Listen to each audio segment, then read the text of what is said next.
बीती रात भंडारी मिल से झिलमिलाती 30 झांकियों को देखने के लिए शहर और आसपास के हजारों लोगों का हुजूम था। झांकी मार्ग पर 17 वाच टावरों सहित करीब 4000 पुलिस जवानों को सुरक्षा के लिए तैनात किया गया था। अनंत चतुर्दशी पर इस बार भी 87 वर्ष पुरानी परंपरा का निर्वहन कलात्मक और आकर्षक झांकियों के रूप में किया गया। सूरज ढलते ही लोगों का हुजूम श्रमिक क्षेत्र में जमा होने लगा था। बच्चों से लेकर बूढ़ों तक सभी शहर के कलाकारों की मेहनत और उनकी कल्पना को जीवंत होते देखना चाहते थे। भंडारी मिल तिराहे से 30 झांकियों का कारवां शुरू हुआ। कलेक्टर आकाश त्रिपाठी सहित अन्य प्रशासनिक अधिकारियों ने खजराना गणेश मंदिर के झांकी की परंपरागत पूजा अर्चना कर झांकी के कारवें का श्री गणेश किया। प्रशासन की माइनस मार्किंग की घोषणा से सभी संयोजक की झांकियां निर्धारित समय में निकली। झांकियों के आगे चल रहे अखाड़े के कलाकार हैरत अंगेज करतब दिखाकर लोगों को रोमांचित कर रहे थे। झांकी मार्ग पर उमड़ी भीड़ के बावजूद कला के कद्रदानों का उत्साह कम नहीं हुआ।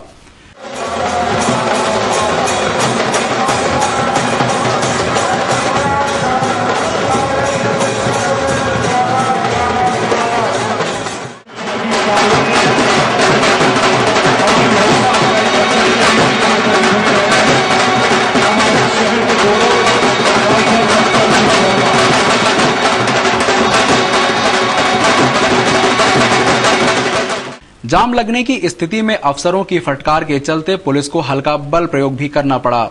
इसके बावजूद हर कोई इन मनोहारी झिलमिलाती झांकियों को करीब से देखना चाहता था। चल समारोह मार्ग के मकान और दुकानों के ओटले छतें सभी लोगों से पटी थी। हमेशा नींद में रहने वालों की भी नींद उड़ गई। इस शहर की परंपरा के लिए रत जगा करने के साथ साथ लोगों में भारी उतावलापन भी देखा गया। बंद पड़े सभी मिलों, नगर निगम, विकास प्राधिकरण, खजराना, जैन समाज, साईं मंदिर सहित विभिन्न संगठनों की 30 झांकियां दर्शकों के आकर्षण का केंद्र थीं।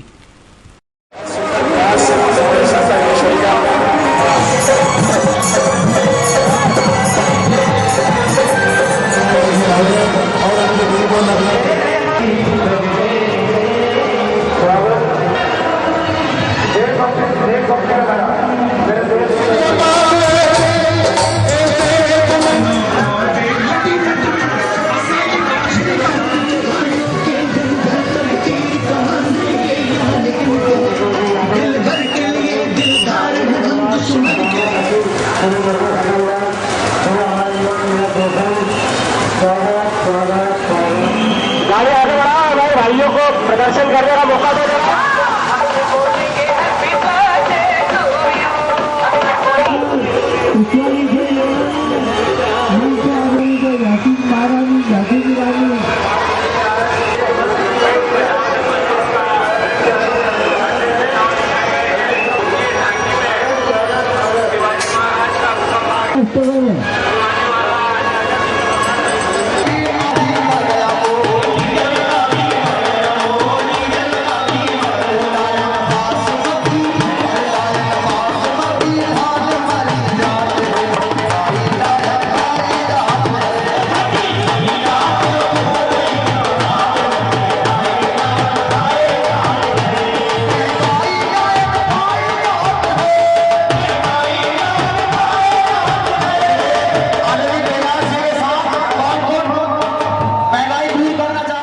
इंदौर नगर निगम ने शनिवार से गणेश विसर्जन करने के लिए शहर में स्टॉल लगाकर गणेश जी की मूर्ति एकत्रित की थी।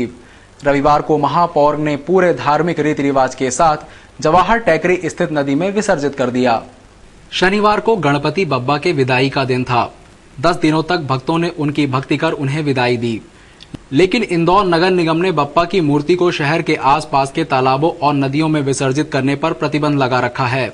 इसके चलते निगम ने करीब 12 स्थानों पर स्टॉल लगाकर गणेश जी की प्रतिमा एकत्रित की। रविवार को ट्रकों के माध्यम से इन प्रतिमाओं को जवाहर टेकरी स्थित नदी पर ले जाकर बहाया गया, जहां महापौर कृष्ण मुरारी मोघे ने पूरे धार्मिक रीति रिवाज से इन्हें विसर्जित किया। इनका कहना था,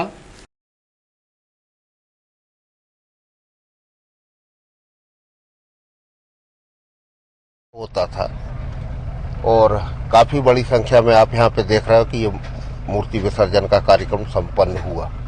मैं आपके माध्यम से इंदौर की जनता से यह निवेदन करना चाहता हूँ कि एक तो जो मूर्तियां प्लास्टिक ऑफ पेरिस की बनाई जाती हैं वो न बनाते हुए मट्टी की मूर्तियां का निर्माण किया जाए, ताकि जो पर्यावरण का संकट है उसमें एक सहयोगात्मक भूमिका निभाई जा सके।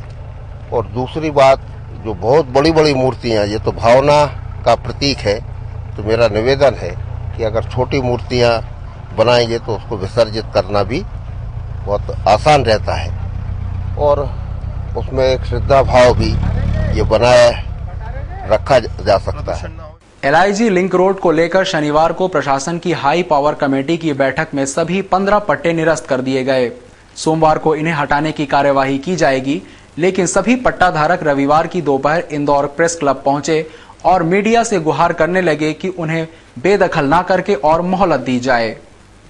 LIG लिंक रोड को लेकर प्रशासन को काफी मशक्कत करनी पड़ रही है, लेकिन प्रशासन ने शनिवार को हाई पावर कमेटी बैठक में सभी 15 पट्टाधारियों के पट्टे निरस्त कर सोमवार को इन्हें हटाने के लिए हरी झंडी दे दी। प्रशासन ने इस मामले में साफ कर दिया है कि जो पट्टाधारी स्वेच्छा से हटा लेगा उसके खिलाफ सख्त कार्यवाही नहीं बरती जाएगी, लेकिन जो बाधक बनेगा उसके खिलाफ सख्त कार्यवाही की जाएगी। अखबार में यह समाचार प्रकाशित होते ही सभी पट्टाधारियों में हड़कंप मच गया और रविवार की दोपहर को सभी पट्टाधारी इंदौर प्रेस क्लब पहुंचे और रोते हुए मीडिया से अपील करने लगे कि उन्हें बेदखल ना किया जाए। इनमें से एक पट्टाधिकारी महाराज सिंह कुशवाहा भूतपूर्व सैनिक हैं, जिन्होंने 1972 से लेकर पाक के साथ युद्ध किया और सीमा में दुश्मनों से लोहा लिया। वहीं पूर्व तहसीलदार DS गंधर्व ने पत्रकारों से कहा, नहीं हुए हैं। कलेक्टर साहब ने हमें ऐसा कोई आदेश अभी तक हमें तामील नहीं करवाया कि हमारे पट्टे निरस्त कर दिए गए हैं। हमारे पट्टे आज भी प्रभावित है, प्रभावशील है और कल यदि हमारी रिमूवल की कार्रवाई की जाती है तो हम कलेक्टर महोदय से ये आज ही निवेदन कर रहे हैं आपके माध्यम से कि पहले हमें विस्थापित किया जाए, हमारे रहने का स्थान सुनिश्चित किया जाए, हमारे मकानों को भी मुआवजा दिया जाए, ज़मीन के बदले ज़मीन दी जाए और फिर उनको विस्थापित करने की और हमें हटाने की आवश्यकता ही नहीं पड़ेगी। यदि हमारी सारी सुविधाएं उपलब्ध शासन करवा देता है, कलेक्टर करवा देता है, तो हम खुद ही वहाँ से हट जाएंगे। आईडी आपका विस्थापन कर रहा है? आईडी को विस्थापन का अधिकार नहीं और आईडी फ्री में हमको कोई जमीन नहीं दे रहा, मकान के बदले मकान नहीं दे रहा। आईडी हमारे साथ वही व्यवहार करो जो सामान उसके ग्राहक के साथ करता है। आईडी का कहना का पैसा लाई और मकान ले देंगे। रविवार को शहर में 2 सड़क हादसों के दौरान एक व्यक्ति की मौत हो गई। वहीं गणेश विसर्जन करने ओमकारेश्वर जा रहे भक्तों का राऊ बाईपास पर रिक्शा पलटने से 5 भक्त घायल हो गए, जिन्हें इलाज के लिए MY अस्पताल ले जाया गया। रविवार को पहला सड़क हादसा मूसाखेड़ी स्थित 3 इमली चौराहे पर हुआ, जहां प्रकाश पिता गंगाराम निवासी चितावत को अज्ञात वाहन ने अपनी चपेट में ले लिया। प्रकाश की घटना स्थल पर ही मौत हो गई। वह मजदूरी करने जा रहा था। संयोगितागंज पुलिस मौके पर पहुंची और लाश को PM के लिए MY अस्पताल भेज दिया गया। मुझे तो उठा के नहीं आए। कहाँ पर हुआ ये? 3 इमली चौराहे पे। क्या काय पे थे ये तो पैदल बता रहे हैं। काय का काम करते हैं? मजदूरी करना बता रहे हैं। दूसरा हादसा राऊ बाईपास पर हुआ। चंदन नगर क्षेत्र में रहने वाले सुनील, मुकेश, गोपाल, अर्जुन और गौरव एक लोडिंग रिक्शा में बैठकर बप्पा को विसर्जित करने ओमकारेश्वर जा रहे थे। तभी उनका रिक्शा पलटी खा गया, जिसमें 5 भक्त घायल हो गए, जिन्हें इलाज के लिए तुरंत MY अस्पताल लाया गया। घटना की जानकारी देते हुए घनश्याम का कहना था, मतलब कि एक तो खड्डा, मतलब अपने सरकार तो ही ऐसी जो मतलब हर रोड पे खड्डे में गिरा, अगला वाला पहिया ऐसा के साथ मतलब रिक्शा पलटी खा गई। कितने लोग हैं? 5 लोग। कोई बच्चे नहीं, कोई गंभीर तो कोई भी नहीं। राजेंद्र नगर क्षेत्र में एक ही परिवार के लोगों ने अपने पड़ोसियों पर हथियारों से लैस होकर हमला कर दिया। हमले में एक ही परिवार के 6 लोग घायल हो गए। जिस वक्त शहर में अनंत चतुर्दशी का चल समारोह निकल रहा था, तभी राजेंद्र नगर थाना क्षेत्र के सुख निवास नगर में 2 परिवारों के बीच विवाद हुआ। यहां रहने वाले राजू परमार ने अपने भाई अशोक और साथियों के साथ मिलकर वहीं रहने वाले राहुल भाटी के परिवार पर हमला कर दिया। परमार पक्ष के लोगों ने भाटी परिवार के लोगों को न केवल पीटा बल्कि तोड़फोड़ भी की। हमले में भाटी पक्ष के राहुल, हेमलता बाई, संतोष, प्रेम, छगन और महेश घायल हो गए। घायल महेश के अनुसार परमार परिवार के मकान का मलबा उनकी गाड़ी पर गिरता है। इस बात को लेकर जब उन्होंने शिकायत की तो दोनों पक्ष का विवाद हुआ था। अब कल थोड़ी सी इस नाली के विषय में बात हुई तो आज उन्होंने एक राजू परमार, उनका परिवार का सदस्य, उन हमारे घर के सामने किस को लगी आज? छगनलाल भाटी को लगी ये प्रेमलता बाई को लगी और ये रोहित भैया को लगी, संतोष भाटी को लगी, इसमें राहुल भाटी को लगी और 4-5 जनों को लगी, 5-6 जने को लगी और हमारे बाकी जिला अस्पताल। मामले में राजेंद्र नगर पुलिस ने प्रकरण दर्ज किया है। रविवार की सुबह झाबुआ के करीब 5000 किसान अपनी समस्या को लेकर ज्योतिरादित्य सिंधिया से मिलने ग्वालियर रवाना हुए। वहां से किसानों का जमावड़ा दिल्ली कूच करेगा, जहां पीएम से मिलकर अपनी समस्या से अवगत कराएंगे। झाबुआ के क्षेत्र के करीब 5000 किसान रविवार को इंदौर रेलवे स्टेशन एकत्रित हुए। यह किसान मध्य प्रदेश सरकार द्वारा किसानों की भूमि अधिग्रहण आदि अन्य मामले समस्याओं को लेकर ग्वालियर में केंद्रीय राज्य मंत्री ज्योतिरादित्य सिंधिया से मिलने और उन्हें ज्ञापन सौंपने के बाद यह किसान दिल्ली रवाना हो गए, जहां एकता परिषद के बैनर तले 1 लाख की संख्या में पीएम से मिलेंगे। इस बारे में एकता परिषद की सदस्य श्रद्धा का कहना है कि हमने किसानों की 5 सूत्रीय मांगों को लेकर 2007 में पदयात्रा की थी। उस समय केंद्र सरकार ने हमारी मांगें मान ली, लेकिन इन मांगों को किसानों के हित में आज तक लागू नहीं किया गया और न ही किसानों के हित में कोई कानून बनाया गया। इसके चलते हम लोग 2 अक्टूबर गांधी जयंती के अवसर पर दिल्ली में पीएम से मिलेंगे। एकता परिषद के बैनर तले ये लड़ रहे हैं, क्योंकि आजकल संघर्ष तो मुश्किलें परेशानियां तो सबको आती है, लेकिन जो एकजुट होके जो एकता परिषद यहाँ पर इकट्ठा हुआ है और एक मुट्ठी बनके जो अपनी लड़ाई लड़ने के लिए यहाँ पर तैयार है।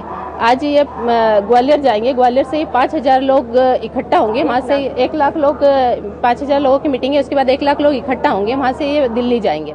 वहीं इंदौर रेलवे स्टेशन पर कांग्रेसी नेता मनीषा शिरोडकर ने कहा, पदयात्रा किए थे और उस 5 मुद्दों को सरकार ने मानी थी।